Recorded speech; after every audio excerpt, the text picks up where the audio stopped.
আসসালামু আলাইকুম রহমতুল্লাহ।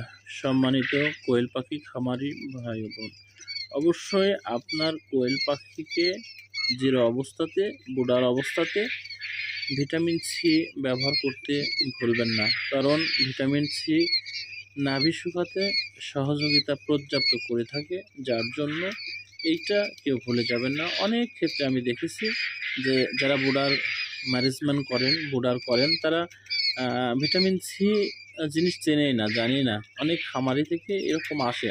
আমি যাদেরকে বলে থাকি, আপনি বুডারে কোন মেডিসিন ব্যবহার করেছেন বলেন তো? ঠিক আছে, সবটাই ঠিক আছে, কিন্তু ভিটামিন সি যে ব্যবহার করা গুরুত্বপূর্ণ এটার কথা বলেন না। যার জন্য ভিটামিন সিটা ব্যবহার করেন আপনার পাখিকে অবশ্যই ডাক্তারের পরামর্শ নিয়ে করবেন। আপনার পাখি অন্যান্য মেডিসিনের সাথে সহযোগী হিসাবে ভিটামিন সিটা নাভি শুকানোর কাজ পর্যাপ্ত পর্যন্ত গুরুত্ব ভূমিকা পালন করবে। আসসালামু আলাইকুম।